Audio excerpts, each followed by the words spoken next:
గర్భధారణ, ప్రసూతి చికిత్స, పిల్లలకు చికిత్స వంటి అన్ని సౌకర్యాలు కలిగిన ఒక పరిపూర్ణమైన ఆసుపత్రి మన Sudha fertility centre. Hi, good evening everyone. Happy Rakshabandhan to everyone. చాలా రోజులు అయింది. మొదటి నుంచి కూడా ఈ ఈవీఎం అవకతవకల మీద, ఈవీఎంలో జరుగుతున్న పొరపాట్ల మీద నేను మాట్లాడుతూనే వచ్చాను. సో దాని తర్వాత డిఫరెంట్ వాళ్ళు స్టేట్మెంట్స్ ఇవ్వడము, మొన్న కూడా పరకాల ప్రభాకర్ కూడా ఎక్కడో కొచ్చిన్లో స్టేట్మెంట్ ఇవ్వడం జరిగింది. వీళ్ళకి సంబంధించిన అవకతవకలు ఎలా ఉన్నాయి, ఎలా జరిగాయి అనే దాని మీద ఆయన కూడా ఇవ్వడం జరిగింది. సో ఈ విధంగా ఒక కంప్లీట్గా ఒక మ్యానిపులేషన్స్.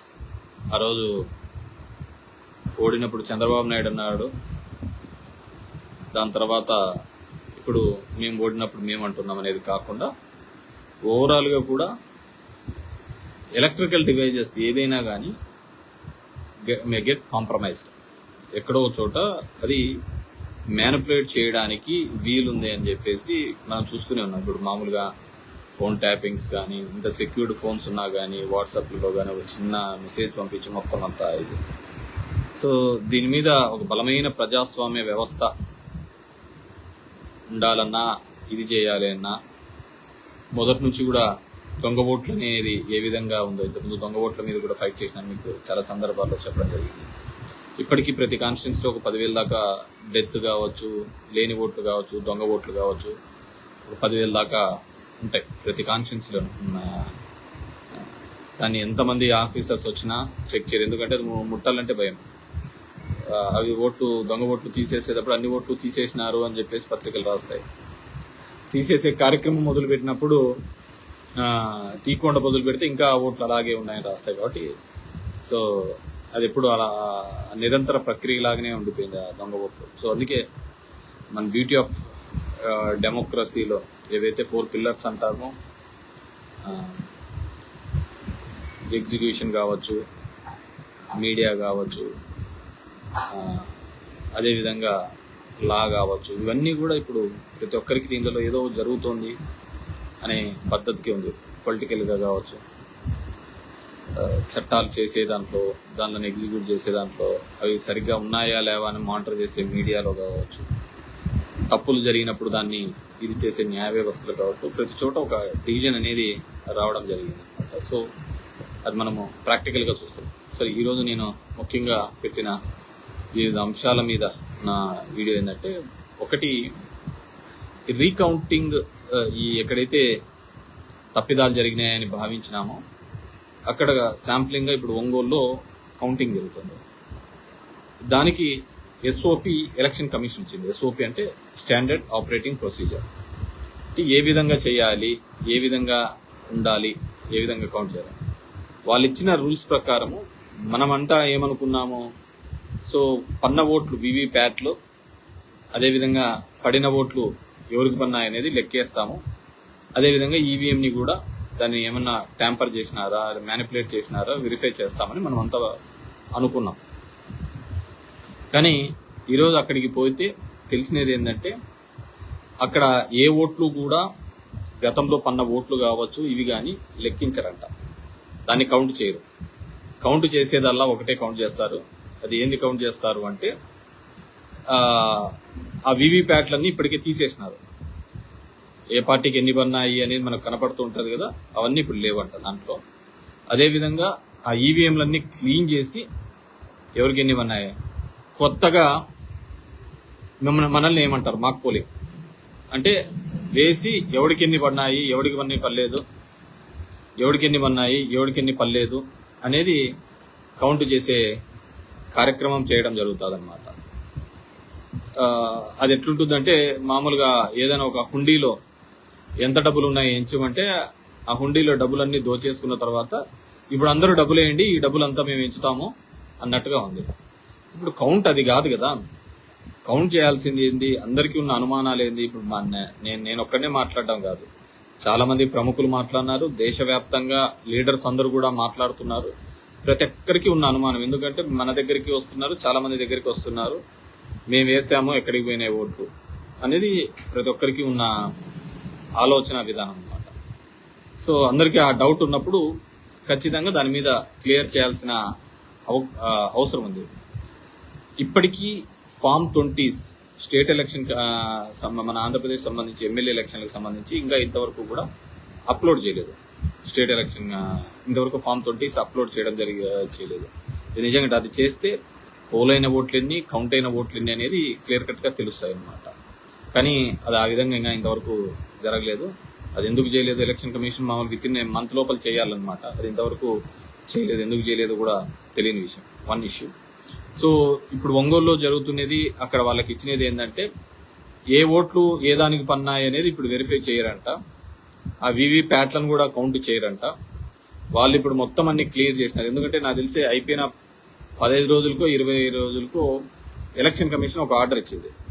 ఏం ఆర్డర్ ఇచ్చింది అంటే మొత్తం వివి ప్యాట్లన్నీ కూడా ఉండేటివన్నీ కూడా బర్న్ చేయండి, అన్ని క్లియర్ చేయండి అని చెప్పేసి నాకు తెలిసి మా జిల్లాలోని మా ధర్మవరంలో అయితే ఇప్పటికే బెంగళూరు కూడా వెళ్ళిపోయినాయి ఆ ఈవీఎంస్ అన్ని కూడా, అన్నింటినీ కూడా పంపించినారు. ఇంకా చేసేది ఏంది లేదు.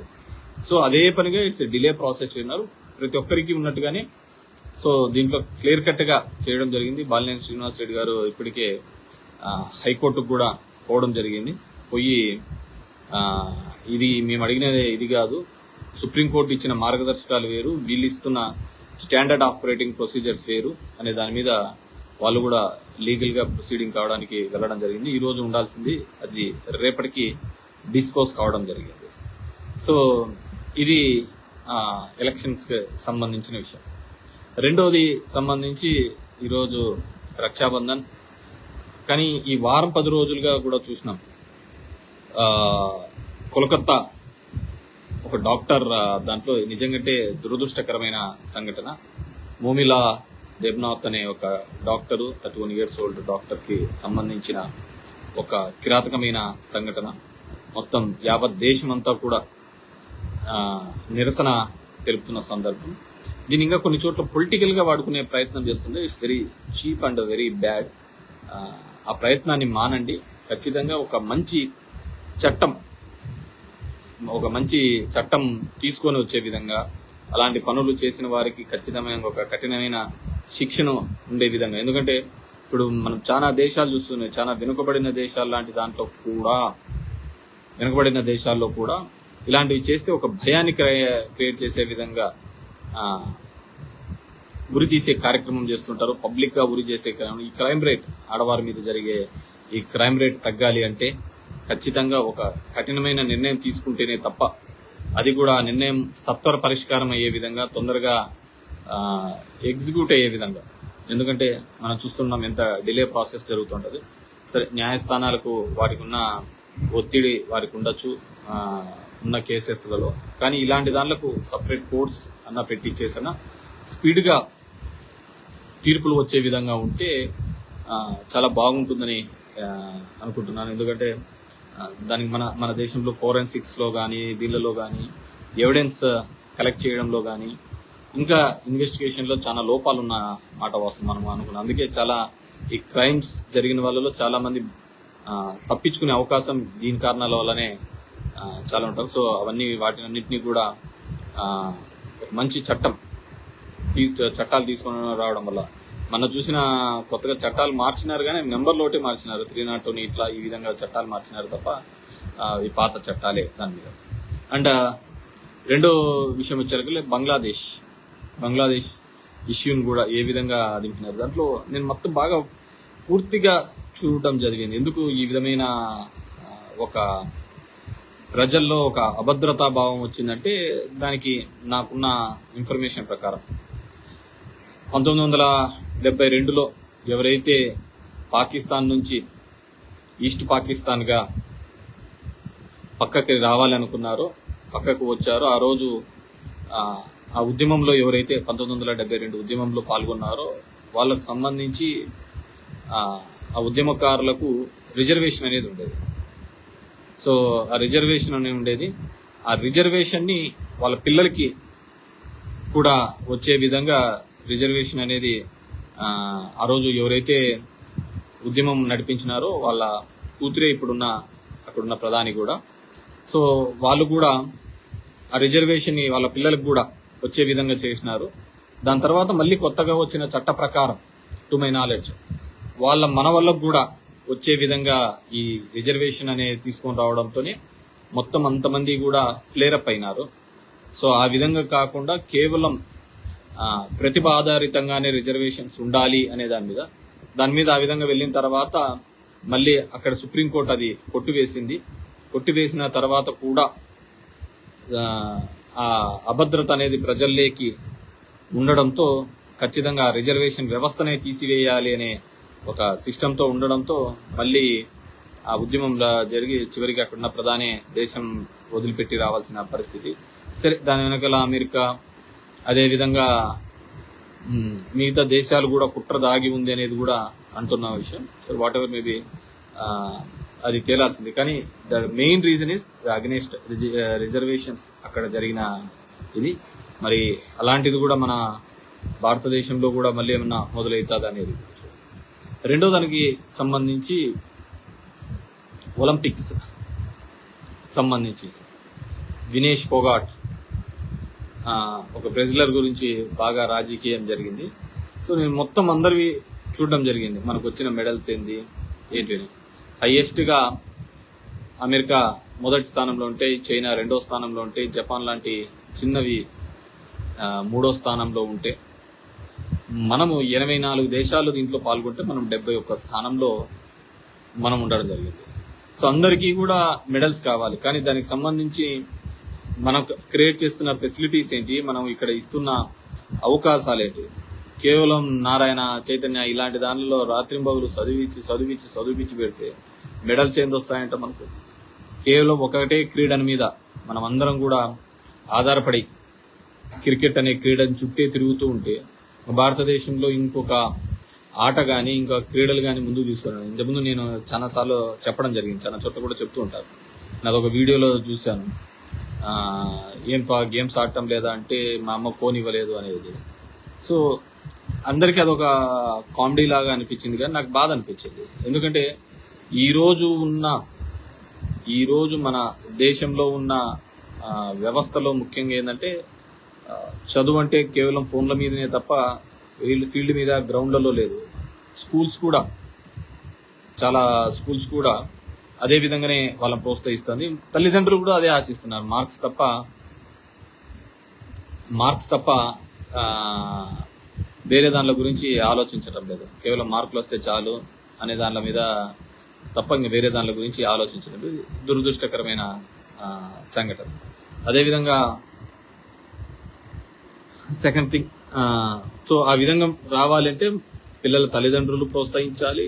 ప్రభుత్వం దానికి సంబంధించిన ఫెసిలిటీస్ ప్రతి చోట కూడా స్పోర్ట్స్కి అంతేగా విధంగా ఫెసిలిటీస్ ఇవ్వాలా. మిగతా రిజర్వేషన్లు దీనిల కంటే ఆ స్పోర్ట్స్ కోటాలో ఉన్న వాళ్ళకు మంచి రిజర్వేషన్స్ ఇచ్చి దీనిల వల్ల మంచిగా ఉద్యోగాల అవకాశాలు వస్తాయంటే డెఫినెట్గా కూడా దానిలో ముందుకు తీసుకొని పోయిన విధంగా ఉంటుంది. మనం ఫెసిలిటీస్ ప్రొవైడ్ చేయకుండా మనకు మెడల్స్ రావాలంటే మనకు రావన్నమాట. సో అదొకటి. And coming to the AP state, నేను ఇంతకుముందు కూడా చెప్పడం 15,000 కోట్లు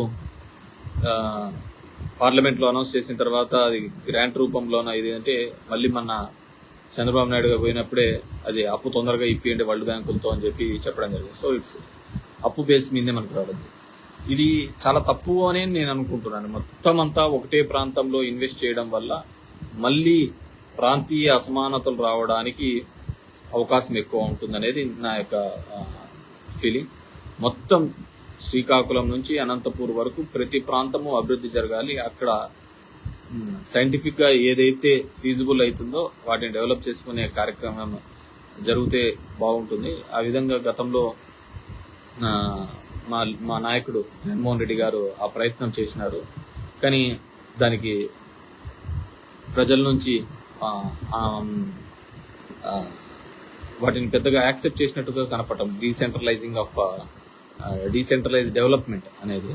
సో మేబీ ద మీడియా ఏదైతే చూపిస్తోందో అదే నిజంగా నమ్మించే భావంలో ఉన్నారు కాబట్టి దానికి మనం ఎవడు చేయలేని కరెక్ట్. ఎందుకంటే ఇప్పుడు కొత్త తరహా రాజకీయాలు పుట్టుకొచ్చాయి మామూలుగా.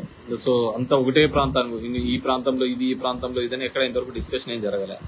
సరే, సో అది జరగలేదు కాబట్టి ఎందుకంటే నిదానంగా 1 by 1 వస్తుంది. ఇప్పుడు పోలవరంలో ఉంది, పోలవరంలో నిన్న టెక్నికల్ కమిటీస్ అవన్నీ వచ్చి కూడా ఎవాల్యుయేట్ చేసినాయి. ఆ రోజు ఈ విధమైన గత తెలుగుదేశం ప్రభుత్వంలో జరిగిన తప్పిదాలు, ఎందుకంటే అదేదో ప్రొజెక్షన్ చూపించాలి, నేనే మొత్తం అంతా చేసేసినాను, అయిపోయినాయి అనే ఒక ప్రయత్నంలో భాగంగా విఫలమైపోయి ఈరోజు ఆ పోలవరం దానికి జాప్యానికి అదే కారణమైందని చెప్పేసి ఇప్పుడు కూడా చెప్తున్నారు.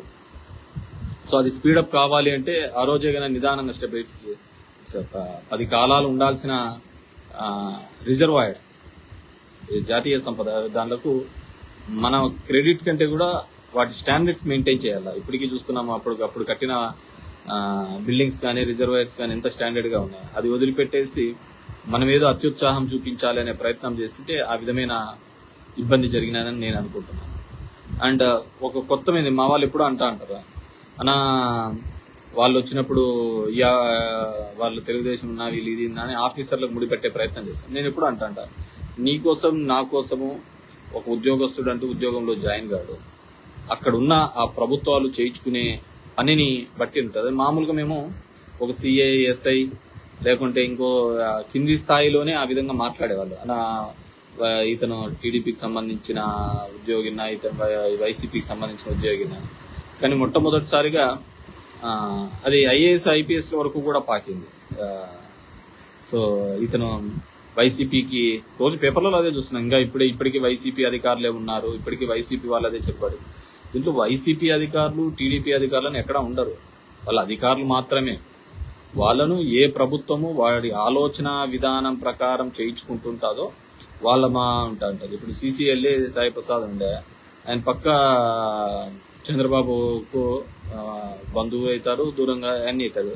కానీ సిసిఎల్ఏ లాంటి కీలకమైన పోస్ట్ ఇవ్వడం జరిగింది. ల్యాండ్ టైటిలింగ్ యాక్ట్ అనేది ఏదైతే అందరూ విమర్శలు గురిపిస్తున్నారో ఆ టైటిల్ యాక్ట్ లో కీలకంగా ఉండేది కూడా ఆయనే మళ్ళీ. సో అలా ఉండదు. సో పరిస్థితులు బట్టి, వారి యొక్క నైపుణ్యాన్ని బట్టి సో కన్సర్న్ డిపార్ట్మెంట్స్ కానీ వాళ్ళు కానీ దాన్ని వాడుకుంటారు. సో నీకోసం నా కోసం ఇక్కడ ఆఫీసర్లు అనేది పుట్టారనమాట. సో అదొకటి డిఫరెంట్గా కూడా ఇది చేస్తుంటారు. సో బీ ప్రాక్టికల్, ఏదైనా కావచ్చు. సో జరుగుతున్న పరిణామాలు ఇది లేదు. మా ప్రాంతంలో ఈ మధ్యనేమో కొద్దిగా వర్షాలు పడినాయి, రైతాంగం కానీ కర్షకులకు, కార్మికులు కానీ బాగా ఇబ్బంది పడుతున్న సందర్భం. సో ఏదేమైనా కానీ చంద్రబాబు వివిధ హామీల రూపంలో ఇచ్చినాడు, చూద్దాం ఆయన ఎంతవరకు నెరవేరుస్తారో. జగన్మోహన్ రెడ్డి కుదరదు, ఆ విధంగా చేయలేము, అంత ఆదాయం లేదు అని ఆయన చెప్పినాడు. ఆయన మాట నిజమవుతాదో, లేకుంటే సంపద సృష్టించి మొత్తం చేస్తాను అని చెప్పిన చంద్రబాబు మాట నిజమవుతాదో చూస్తాం. కానీ దయచేసి పేపర్లలో కానీ దీనిలో కానీ ఈరోజు కూడా చూసేదో 16 కంపెనీలు ఓపెనింగ్ వచ్చి 3 నెలలు అయింది. 3 నెలల్లోనే అప్పుడే పరిశ్రమలు స్టార్ట్ చేసి ఓపెనింగ్ కూడా అవుతుంటుందా?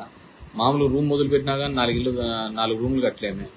సో అప్పుడు జగన్మోహన్ రెడ్డి గారు స్టార్ట్ చేసినది ఇప్పుడు ఓపెనింగ్కి వచ్చే కార్యక్రమం. సో డెవలప్మెంట్ అనేది ఇట్స్ ఎ కంటిన్యూస్ ప్రాసెస్.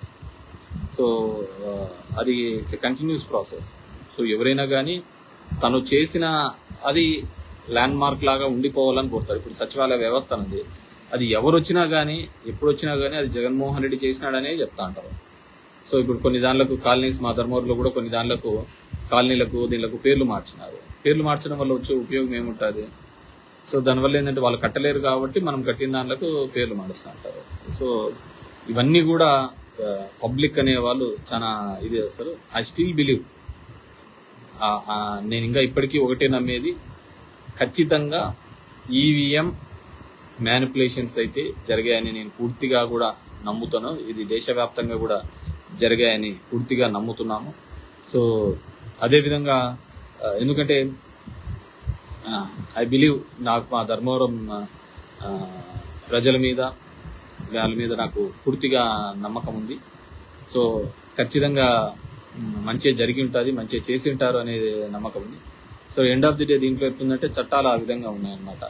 ఒకసారి ఎలక్షన్ ఇది అయిపోయిన తర్వాత నువ్వు నేనేం చేసేలేదు. కానీ ఈరోజు ఒంగోలులో జరిగిన దాన్ని బట్టి ఇలాంటి అనుమానాలు మరింత బలంగా వస్తున్నాయి. ఎందుకంటే ఎక్కడైతే ఆ గతంలో ఏ ఈవీఎంలు జరిగినాయి అవి ఎంచండి అయ్యా, ఆ వివిప్యాట్లు ఎన్ని పన్నాయి ఇవి ఎన్ని పన్నాయి అవి ఎంచండి అంటే అవి అన్ని తీసేసి కొత్తగా మళ్ళీ ఈవీఎంస్ ఎంచడం అంటే ఖచ్చితంగా ఏదో ఒక మ్యానిపులేషన్స్.